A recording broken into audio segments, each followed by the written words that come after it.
एक देश एक चुनाव को लेकर वृंदा करात का केंद्र सरकार पर बड़ा हमला। रिपोर्ट बजरंग पंडित। पाकुड़। सीपीआईएम के पोलित ब्यूरो सदस्य और पूर्व सांसद वृंदा करात पाकुड़ पहुंचे, जहां उन्होंने आने वाले विधानसभा चुनाव को लेकर कार्यकर्ताओं के साथ बैठक की। इस दौरान उन्होंने एक देश एक चुनाव कराने को लेकर केंद्र सरकार पर निशाना साधा है। उन्होंने कहा कि सीपीआईएम ने इसका सख्त विरोध किया है। वृंदा करात ने इसे संविधान का विरोधी रिपोर्ट बताया है। उन्होंने कहा कि एक देश एक चुनाव को सीपीआईएम हर जगह जाकर रुकवाने का काम करेगी। सीपीआईएम ने इसका सख्त विरोध किया है।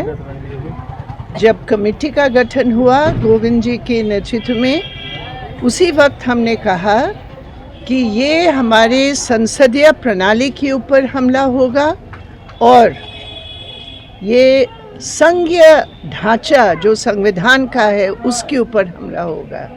और आज जब हम लोग सिफारिश देखते हैं, वही है जो हम लोगों की आशंका थी। अब आप बताइए, हमारे संविधान में हर वोटर को सरकार 5 साल के लिए बनाने का अधिकार है। ये संविधान है, ये संसदीय प्रणाली का बुनियाद है।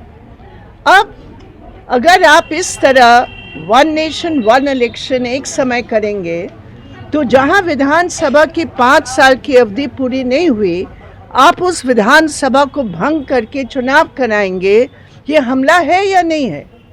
दूसरी बात, अगर नो कॉन्फिडेंस मोशन बीच में होता है और सरकार गिर जाती है, अभी ये सिफारिश कर रहे हैं कि जो नई सरकार चुन कर आएगी उसकी अवधि केवल वो जो बचा कुचा समय है वो ही होगा।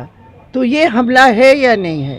और सबसे बड़ी बात ये भी है कि लोकल चुनाव, पंचायत चुनाव या लोकल बॉडी के चुनाव जो राज्य सरकार के अधिकार क्षेत्र में आता है, वो लोकल चुनाव भी सेंट्रलाइज करने का प्रयास कर रहे हैं।